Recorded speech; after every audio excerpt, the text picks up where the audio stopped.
sempre, tá? Bom, essa é a nossa aula sobre o dadaísmo e surrealismo, no terceiro ano do ensino médio, terceira série do ensino médio. Hoje são 15 de setembro. Então, vamos lá, gente. Nós já conhecemos quase todos os movimentos de vanguarda, restam apenas três. Três não, né? Na realidade, resta dadaísmo, surrealismo e o abstracionismo, porque a pop art ela nem entra como um movimento de vanguarda, né? É um movimento separado. Aí a gente já viu muita coisa na nossa aula com a Carla, só que a gente viu direcionado para a literatura. Agora nós estamos vendo relacionado exatamente à arte. E o dadaísmo não é um movimento que tenha muito foco em artes. Por quê? Porque ele foi mais voltado para a literatura. Ele foi criado por um alemão, o Boll, e eles se reuniam, eram quase todos poetas, literatas, artistas mesmo, tinham poucos. Então, o dadaísmo, ou simplesmente dada, que significa cavalinho de pau em francês, é um movimento artístico pertencente às vanguardas europeias do século XX, cujo lema era a destruição também é criação. Gente, por favor, coloquem isso aí na cabeça de vocês, tá? Uma característica primordial do dadaísmo. A destruição também é a criação. Não é destruir, de quebrar, de jogar fora, não. É a destruição daquela coisa que é sem nexo, aquela coisa que... Bom, só para vocês terem uma ideia, quem diria que um mictório podia se transformar numa fonte, né? Então, por aí, eu já falo o que é esse tipo de destruição do dadaísmo. Foi considerado um movimento propulsor das ideias surrealistas e que tinha um caráter ilógico, antirracional e de protesto. Era só o que eles queriam, tá? Então, peraí que tem gente esperando aqui no lobby. Deixa eu abrir aqui, gente. Pronto, reunião desbloqueada. Então, em maio de 1916, o escritor e performance alemão Hugo Boll abriu a casa noturna Cabaré Voltaire, em Zurique, na Suíça. Por que eles foram para a Suíça? A Suíça, ela não entrou nas guerras. Então, o que eles fizeram? Eles foram todos para lá, porque lá era um campo livre, campo neutro, não tinha guerra, eles eram contra a guerra. Aliás, todos nós somos, né? Mas infelizmente ela existe. O local passou a abrigar outros artistas expatriados, os quais, cansados de tudo que tinham visto nos últimos tempos, poderiam extravasar seus sentimentos de fúria em relação à guerra, considerada por eles sem sentidos. Então, muitas das obras dadaístas que a gente vai ver nas artes plásticas, elas nada mais são do que recorte e colagem desse grupo e que a gente não sabe, assim, não tem nenhum... o autor é desconhecido, porque foi feito a várias mãos. Bom? Então, vamos lá, para frente. Características. Essas características aqui, gente, elas são basicamente também de literatura, tá? Rompimento com os modelos tradicionais e clássicos, então nada daquela coisa do romantismo, do academicismo que a gente viu lá na Missão Francesa, nada daquela coisa do Renascimento, nada disso. Eles eram contra tudo que era acadêmico, tudo que era clássico. Espírito vanguardista e de protesto, espontaneidade, improvisação e irreverência artística, anarquismo, muito. Busca do caos e desordem, tanto é que vocês lembram que as poesias deles eram um papelzinho dentro de um saquinho que eles iam tirando e formando aquelas frases aleatórias, né? Teor ilógico e irracional, caráter irônico, radical, destrutivo, agressivo e pessimista. Gente, em pleno época em que eles estavam saindo da Primeira Guerra Mundial, é lógico que o pessimismo tinha que estar aflorado neles, né? Aversão à guerra e aos valores burgueses, rejeição ao nacionalismo e ao materialismo, crítica ao consumismo e ao capitalismo. Imagina se eles vivessem nos dias de hoje. Hein? Esse aí, gente, é o grupo Dada. É a maioria poeta, tá? Porém, esse moço aqui do meio, ó, mais bonitinho aqui, o Tristan Tzara, ele foi um mentor. Não é, eu não sei, acho que esse aqui que é o alemão, ó, esse aqui que eu acho que é o alemão, não tenho certeza, mas eu acho que esse aqui que é o dono do cabaré. Na realidade, o cabaré, naquela época, era um prostíbulo. No caso deles, não. No caso deles, tinha esse nome, eles se reuniam lá, mas o que eles menos faziam era assediar as moçoilas. Eles estavam lá mesmo para se reunir, para trocar ideia, para criar poemas, essas coisas assim. Mas essa parte de literatura não nos interessa. Aí, voltando para as obras que vocês já conhecem, Marcel Duchamp, gente, nas artes plásticas, ele vai ser o principal, ele e Max Ernst, só que o Ernst a gente vai ver depois também no surrealismo. Então a gente vai lembrar do Max Ernst mais como surrealista do que como dadaísta, tá bom? Então vamos lá, roda de bicicleta, o ferro de passar com grampos e o mictório que vocês lembram que ele colocou aqui do lado, ó. Ele colocou um pseudônimo. Vocês lembram também que eu falei que isso daqui foi muito rejeitado, esse mictório, que na realidade isso é a fonte, né? E isso só fez sucesso quando isso se transformou numa fotografia. Lembrem disso, tá? Marcel Duchamp, dadaísmo, a fonte que só fez sucesso quando se transformou numa fotografia. O que importava não era a criação, mas a ideia e a seleção. E ele estava certo, né? Isso aqui para mim, por exemplo, quando eu olho para essa roda de bicicleta aqui, isso me lembra um parque de diversão, isso me lembra uma roda gigante. Então, o que interessa é a ideia que você tem do objeto. Esse ferro aqui eu nunca consegui assimilar isso a nada dentro do feito artístico. A fonte não, a fonte está certo, né? Porque a água jorra para baixo, para cima, então tudo certinho. Aí, a obra mais importante para o Enem, acredito eu que seja esse rabisco que o Duchamp fez no cartão postal da Mona Lisa. Eu não vou me abster muito aqui, porque eu já falei disso para vocês. Então, ele pegou um cartão do Louvre, ele foi ao Louvre, pegou um cartão, rabiscou, fez esse bigodinho aqui, que para mim esse é o bigode de Salvador Dalí, né? O gafanhaque.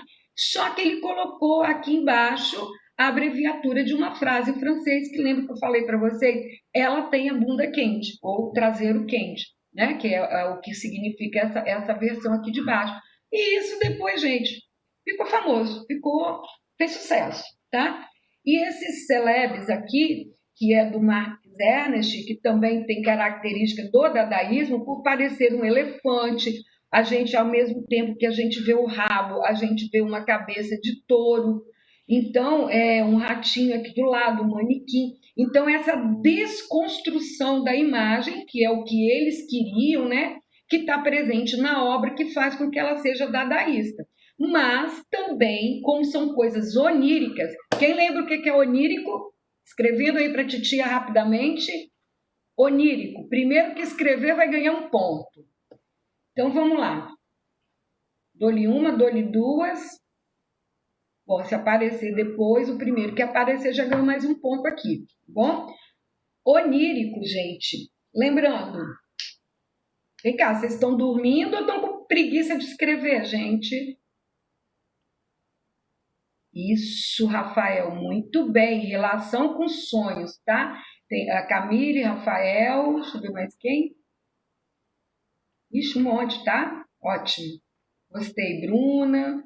Ganharam seus pontinhos, tá? Heitor. Heitor não. Heitor, boa não é sonho, tá? Mas onírico é sonho. Mas não vai gravando aí pra mim, tá? Escreve. Tá, mas escreve no papelzinho. Vamos lá, Rafael. Bruna, Camille. Rafael Oliveira. Ótimo. Muito bem. Onírico tem a ver com sonhos, por favor, lembrem disso. Aí, gente, a destruição também é criação. Isso daqui é o que eu falei para vocês das obras que eles criavam. Com recortes, isso aqui não é feito a mais de uma mão. Então, são artes que vocês fazem comigo sempre, tá? Sempre. Então, vamos lá. De novo aqui, ó, os recortes e os celebres e a cabeça mecânica desse cara aqui que eu não sei, Raul Husmann, que é um alemão. essa cabeça mecânica aqui, colocando tudo que tinha, uma menção a tudo que tinha de tecnologia no início do século XX, tá bom? No Brasil, nós temos como dadaísta, apesar de tudo que a gente está vendo nessas duas obras de Ismael Neri, são obras que lembram o quê? O cubismo, não é isso? Concordam comigo que essas obras de Ismael Neri, elas lembram o cubismo? Porque elas são feitas através de formas geométricas. Mas ele se considerava um dadaísta. Por quê? Porque ele era contra tudo, contra todos, e a pintura dele era sempre uma pintura de protesto, tá?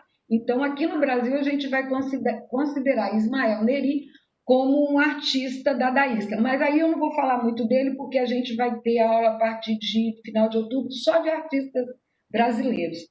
A gente vai para o surrealismo, que é o que vai interessar mesmo para a gente, para o Enem, porque não caiu muito, nunca, que eu lembre, gente, nunca caiu uma questão diretamente de surrealismo no Enem. Quem sabe não é agora, tá bom? Então vamos lá. As características, vocês estão lembrando que o dadaísmo ele foi um marco para o surrealismo.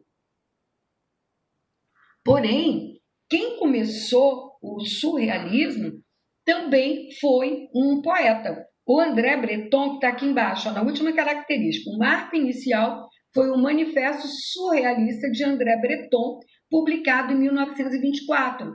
Então, ele mais um grupo de amigos, eles estavam voltando, só para vocês lembrarem que a Carla já falou, eles estavam voltando da Primeira Guerra Mundial, estava assim, muito estupefado, né, com tudo que eles viram na segunda, não, gente, desculpa, da Primeira Guerra Mundial, tudo que eles viram de destroço, de horrível, essas coisas todas que eles vivenciaram lá na guerra, e aí eles começaram a escrever sobre essas coisas e a querer colocar, a dar ênfase a essa vivência que eles tiveram dessas coisas todas, tá? Então, dentre as características desse estilo estão a combinação do representativo, do abstrato, do irreal e do inconsciente. Agora, gente, esse abstrato não é aquela coisa do Pollock ou aquela coisa de jogar tinta ou de fazer qualquer rabisco, não. É um abstrato, mas que tem coerência, tá? A gente vai ver nas obras do Dalí. Segundo os surrealistas, a arte deve libertar-se das exigências da lógica, então, tudo ilógico, da razão, ir além da consciência cotidiana, procurando expressar o mundo do inconsciente dos sonhos, tá? Lembrando, onírico, sonhos. Esquece isso não, tá? Agora, uma coisa que eu não coloquei aqui, mas que vocês têm que lembrar, talvez até anotem aí para depois vocês colocarem junto com as características, é que os surrealistas, eles eram fanáticos, eles apreciavam o trabalho de Freud. Freud é dessa época. Freud começa a colocar todas as suas manifestações psicológicas, terapêuticas, exatamente nessa época.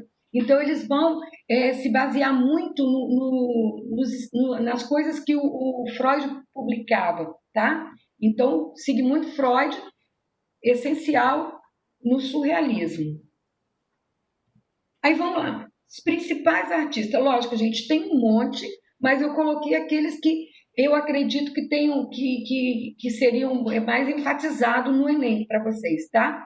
Salvador Dalí, de cara, assim, o mais lembrado, o mais cobiçado, o que realmente ficou rico, tá?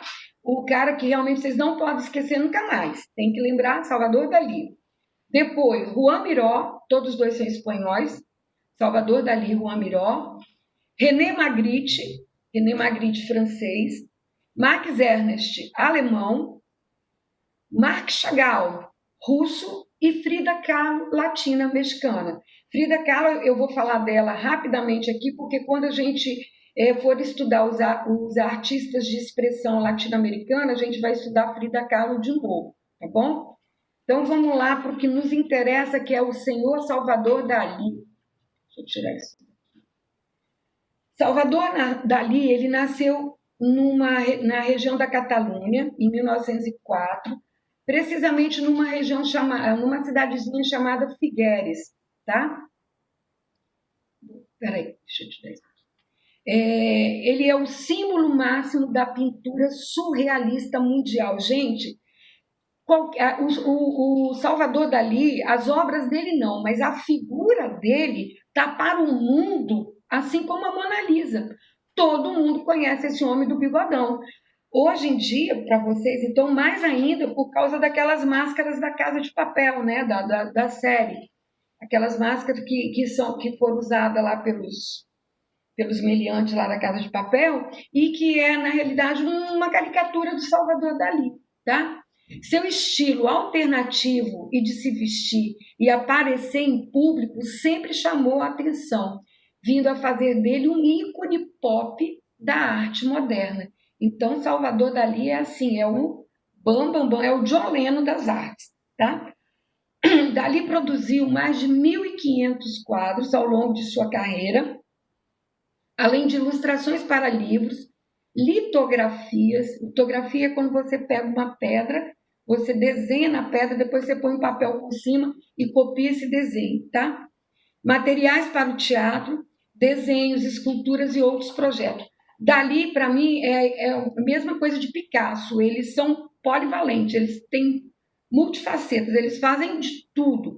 Só que eu gosto muito mais, eu, Bazinha, particularmente, gosto muito mais das obras do Dalí do que das obras do Picasso, tá, gente?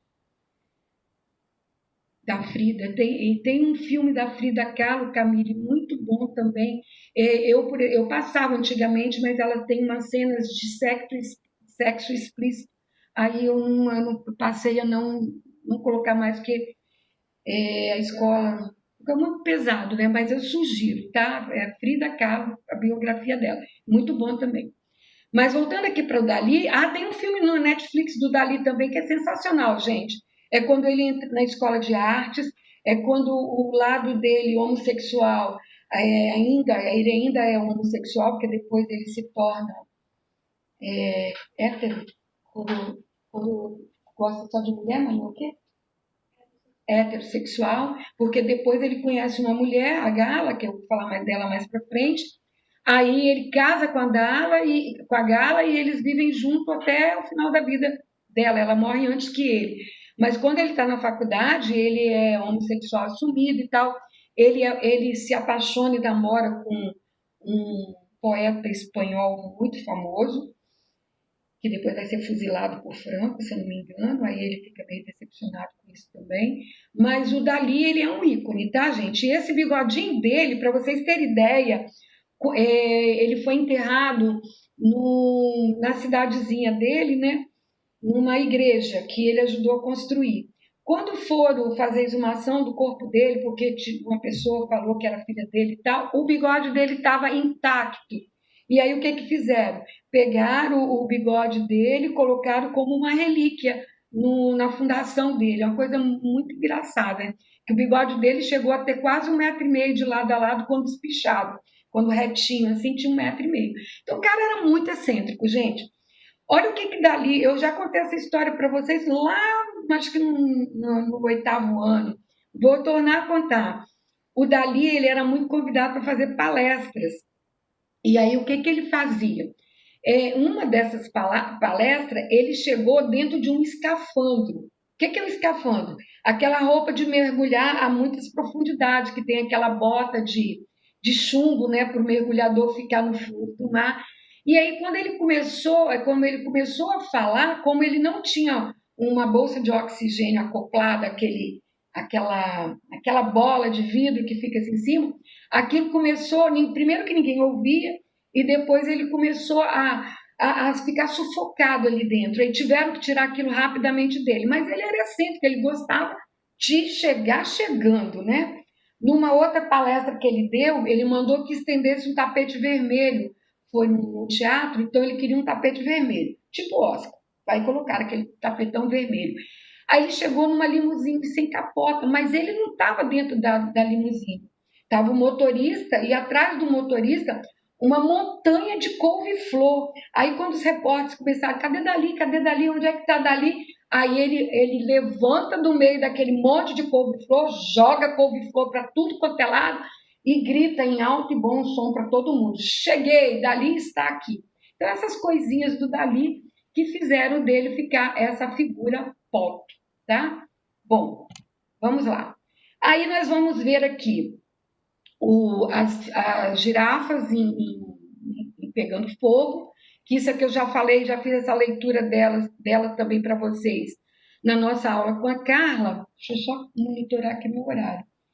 E o que vai acontecer? Tudo isso que vocês estão vendo aqui, a imagem é essa aqui é essa girafinha que está aqui no fundo, que eu coloquei ampliada para vocês prestarem mais atenção. Tudo isso, gente, que ele escreve das girafas em chama, ele está falando da Guerra Civil Espanhola. Então, ele está fazendo uma menção ao sofrimento do povo espanhol e das coisas bárbaras que Franco estava fazendo na Espanha nessa época, tá? Essa coisa que ele coloca na girafa, esse avermelhado, não é só por causa do fogo. Ele quer mostrar também um crepúsculo decadente, né? Ou seja, um pôr do sol, ou seja, o país indo para o fundo do poço e essa girafa que pega fogo, tudo isso daí é uma representação de destruição. E as mulheres, essas mulheres todas engavetadas assim, elas vão representar materiais bélicos, a forma a mulher guardar os sentimentos, mas essa coisa delas não terem feição é a coisa da aflição, porque essa que está aqui em primeiro plano, ó, se vocês observarem, ela está numa posição de proteger alguma coisa, de que vai abraçar alguma coisa para proteger do caos, proteger de todo esse apocalipse que está acontecendo nesse momento. Então, é uma forma onírica dele representar uma tragédia, tá? Essas muletazinhas que ele segura, que esses rabichos, é como se as mulheres tivessem rabo e essas muletas fossem o amparo desse rabo. Ele coloca um significado aqui para essa mulher com rabo, que eu não lembro, eu esqueci, agora eu não quero falar besteira para vocês, mas é como se fosse um rabo de mulher, mas tem uma representação certinha para isso. E aqui, distúrbios do sono. De novo, a gente vai ver muito essa coisa da caricatura dele, tá? Ele é como se ele tivesse em repouso, ele se representa dormindo numa paisagem completamente glacial, que é como se você tivesse num deserto de neve, mas ou de nuvens também. É como se ele estivesse sonhando e ele está em repouso, ele está dormindo. Agora, observe que, de novo, aqui ele coloca as muletas segurando as pálpebras, segurando o resto do corpo dele. Aqui no fundo ele coloca um castelo, que é metade de gelo, metade de terra. Então, é uma coisa toda meio de inconsciente. Gente, a gente às vezes sonha com coisas que você nunca na sua vida imaginou. Outro dia desse eu acordei, gente, olha que coisa maluca, eu sonhei isso assim, que eu não lembro mais o que foi, mas eu comentei aqui em casa, eu disse, como é que a gente sonha essas coisas que não tem nada a ver com a vida da gente? Vocês já sonharam que vocês estão voando? É uma sensação muito boa, mas que também dá muito medo. Eu já tive 2 sonhos assim que me deixaram apavorado. Primeiro, um que eu sonhei que eu estava voando, e que eu tinha medo de cair, claro, e uma que eu sonhei que eu estava me afogando numa onda enorme, mas que depois, quando eu morria e estava dentro d'água, ficava tudo uma beleza. Então, olha só, umas coisas que, sabe, eu acredito que se a gente estivesse na sala de aula, cada um de vocês, seja bem-vindo, Paulo, bastante atrasado, mas está ótimo. Eu acredito que algumas coisas que a gente sonha, se a gente estivesse na sala de aula, vocês iriam colocar, né, a gente faria uma explanação disso, e que seria até muito divertido, né, porque o sonho tem umas coisas muito loucas. Vamos lá, passando para frente. Aí aqui a gente vai pegar uma fase do Dalí, onde ele é a primeira fase, que é onde estão a figura na janela e a mulher de posse, todas duas são imagens da irmã dele. Essa aqui é a irmã, isso aqui, todas duas são cidadezinhas onde ele e a família moravam, ou onde ele volta para passear para ver a família. Essa aqui é a irmã dele, olhando para a paisagem de Figueres, que é aquela cidadezinha que eu falei que ele nasceu, irmã do Dalí. Mas se vocês observarem, são duas imagens completamente diferentes das que a gente viu anteriormente e da que a gente vai ver posteriormente. São bem diferentes. Então, isso daqui ainda quando ele é um artista que ainda não está muito voltado só para o surrealismo. Olha essa daqui que bonita, gente. E como essa região é uma região quente, essas casas são sempre de adobe, né, de um barro mais fresco, e são sempre brancas, e tipo na Grécia, que tem que pintar tudo de clarinho para a luz do sol bater e refletir. Mas então, essas são a imagem da irmã dele, todas duas, tá? E essa daqui, gente, que para mim é uma imagem fantástica, é uma das obras dele que eu mais gosto. Eu não gosto. Para o Picasso, eu aprecio a figura do artista que ele foi, mas eu jamais perderia meu tempo, não. É quem dera se eu tivesse dinheiro para comprar uma obra de Picasso para investimento. Mas é uma obra que eu não colocaria na minha casa, porque eu não gosto, eu não acho bonita, não é uma obra que me atrai. Mas o Salvador Dalí, as cores dele, também algumas coisas dele eu não colocaria jamais na minha casa, mas tem algumas coisas que a cor, a suavidade, eu gosto muito. Por exemplo, Dalí e Gala, que o amor possa ser velho. Ele faz a representação. E aí ele larga esse lado homossexual, passa a ser heterossexual. A Galarina, o nome dela é Helena, só que Gala vem da mitologia grega. Vocês que gostam de mitologia vão saber disso melhor do que eu. Então, Galarina vem da mitologia grega e ele começa a chamar Gala, a mulher dele, quando ela passa a ser mulher dele, de Gala, exatamente por causa dessa figura.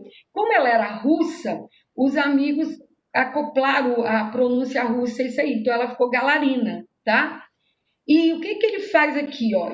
Essa imagem, se vocês observarem, vocês estão vendo que tem um rosto de mulher aqui no meio, e é como se ele fizesse a desintegração da matéria. Ele faz as partículas, os átomos, então ele quer fazer isso daí como se fosse uma coisa científica, porque ele também gosta muito dessa coisa de estar lendo artigos científicos. Então, ele quer fazer como se fosse uma explosão de átomos, tá? Ou também, outros historiadores dizem que é como se fossem os planetas perdidos na imensidão do universo.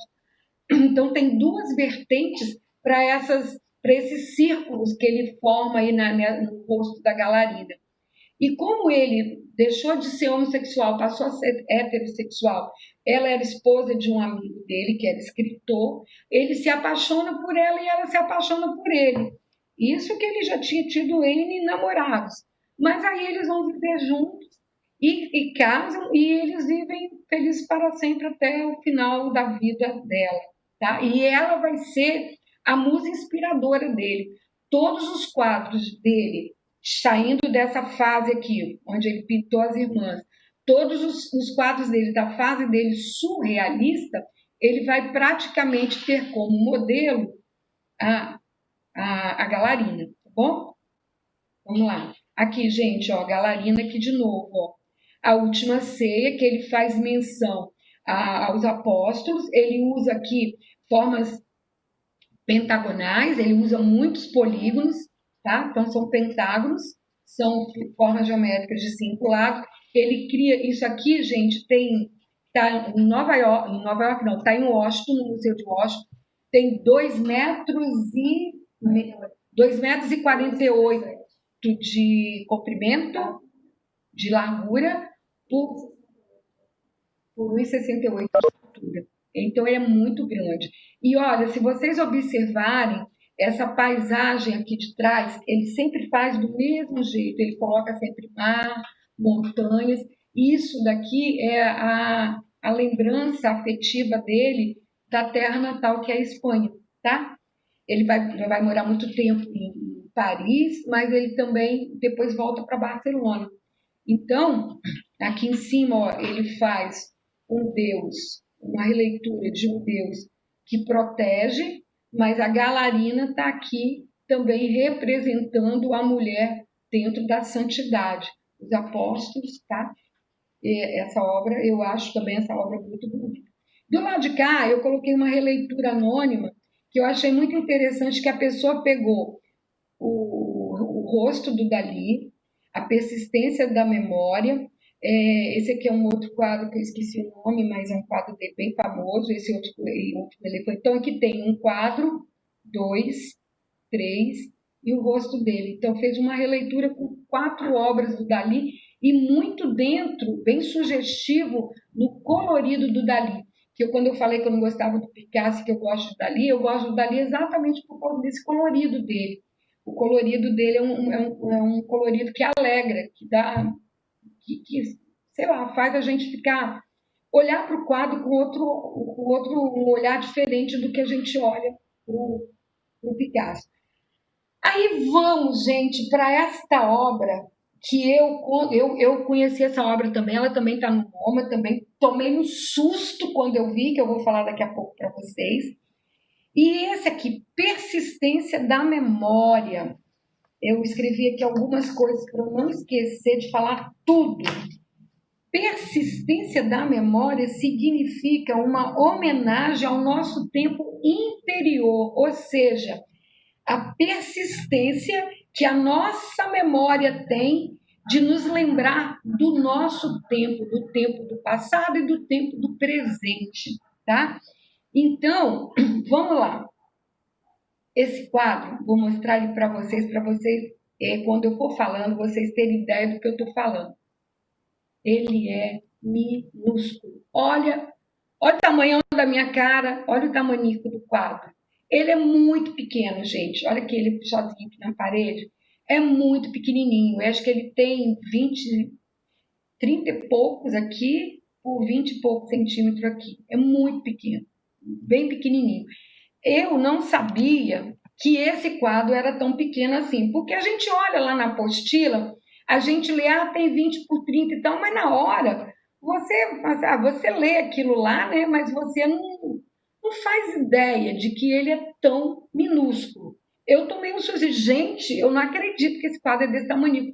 Como é que esse homem conseguiu colocar uma falésia, depois eu vou falar paulatinamente cada uma falésia, colocar uma caricatura dele, os relógios derretidos, um banco, uma árvore, outro banco, um relógio de cabeça para baixo, formigas, e aqui, gente, ó, ainda tem uma mosca. Imagina colocar tudo isso dentro de uma... Se eu não me engano, vocês fizeram uma releitura disso no 8º ano. Acho eu que sim, tá? Bom, letra vazia, as suas confusões. Aí vamos lá. Vamos começar pela falésia. Eu falei para vocês que isso é a memória afetiva dele. Mais interessante que eu falei na aula da Carla, mas talvez vocês não estejam lembrando. Ele pintou esse quadro em 5 horas. A Galarina e os amigos foram para o cinema, convidaram ele para ir. Ele falou, não quero não estou com vontade, estou afim, vou ficar em casa. Aí ele chegou na janela dele, ele viu esse fundo que vocês estão vendo aqui. O mar, isso aqui é em Barcelona, o mar e a falésia aqui, tá? Aí o que ele falou? O que ele pensou? Vou resolver, vou pintar esse quadro. Aí enquanto eles foram para o cinema e depois saíram para tomar uns drinks, ele pintou a Persistência da Memória, que por sinal é o quadro mais famoso, é o quadro que vai lembrar o surrealismo, é o quadro que se tiver que cair no Enem, vai ser dessa obra aí, tá? Então vamos lá, os relógios derretidos, que eu prometi lá para quem leu a minha chamadinha, que eu ia falar por que os relógios estão derretidos. Porque eles representam um tempo que passa. E esse relógio que está representando esse tempo que já passou e que não volta mais, é um relógio atípico, é um relógio diferente do tempo. Vou olhar aqui que horas são. E eu vou ter que adiantar, porque senão não vai dar a minha hora, né? Então, é um relógio que vai mostrar um tempo que vai ficar embutido dentro da sua memória. Então, é um relógio da memória. Então, esse tempo interior da gente que não tem como ser contado. Depois, os ponteiros derretidos, ele traz uma noção diferente do tempo. Então, esse ponteiro aqui, ele não vai conseguir contar o tempo que é o nosso tempo cronológico, tá? Então, temos aqui a falésia, que é a cidade dele, né? O mar, aqui as montanhas. Aí ele faz aqui, ó, ele dormindo novamente. Lá no distúrbio do sono ele estava dormindo. E aqui ele faz de novo a mesma caricatura, e se vocês observaram bem, a caricatura dele é a mesma em todos os quadros onde ele se coloca. Então ele se coloca aqui, ó, dormindo, porém com o relógio aqui em cima da caricatura dele, contando esse tempo aqui da memória dele, tá? Aqui, essa mosca e essas formiguinhas que ele apresenta aqui, ó, é porque ele é uma metáfora. Ele tem muito nojo de formiga. Vocês podem, se vocês observarem, ó, o relógio está de boca para baixo, está com o mostrador para baixo. Então aqui ele não está se referindo mais ao tempo. Essas formigas e essa mosca aqui representam as coisas putrefadas, as coisas podres, essas coisas que estragam. E é uma metáfora à fotografia. Por quê? Porque a fotografia, ela chegou e abocanhou o lugar das artes visuais, das artes plásticas, aliás. Visual, a fotografia é uma arte visual. Então, o que a fotografia fez? A realidade que os artistas passavam para a gente, a fotografia estava tomando esse espaço. E está tomando até hoje, né, gente? Para vocês terem ideia, hoje, por exemplo, semana passada o Samuel me mostrou uma obra que ele fez no computador que eu comi mosca. Eu achei que ele tinha feito e tivesse pintado. Depois, não, professor, eu fiz no computador. Então, como que a tecnologia, só vai dar tempo de eu ficar aqui, gente, até o persistência da memória, mas não tem problema não, melhor devagar. Então, a persistência da memória, ela faz também essa metáfora aí com a fotografia. A memória, que ele representa através dele dormindo aqui, ó, com esses cílios enormes para realçar bem a parte da cabeça, ela marca o tempo que persiste em nos dizer que ele está passando, apesar do tempo da memória não ser marcado pelo relógio. Volta a frisar isso aí. Então, dali quer mostrar que um objeto comum pode nos remeter a grandes significados, tá? E a paisagem lá de trás, que é o real. Aí a gente vai ver agora aqui o tamanho da obra e vamos ver se dá tempo de falar pelo menos um pouquinho do Magritte. Eu vou falando e se me cortar na aula que vem eu volto do Magritte, tá bom? Por favor, gente, exercício quinta-feira até domingo para quem entrou depois, tá? Valendo 5 pontos. Por favor, façam, porque eu preciso fechar as notas de vocês. René Magritte nasceu na Bélgica. Eu falei que ele era francês, porque depois ele ficou radicado na França e se naturalizou francês, tá? No ano de 1898, trabalhou como designer de cartazes e anúncios, até que em 1926 assinou um contrato com uma galeria de Bruxelas, e aí ele fez da pintura sua principal atividade. Ele mudou-se para Paris em 1927, onde começou a participar ativamente do grupo surrealista, tornando-se um dos mais expressivos nomes do movimento surrealista. E aí eu vou encerrar minha gravação por aqui, para não ficar feia.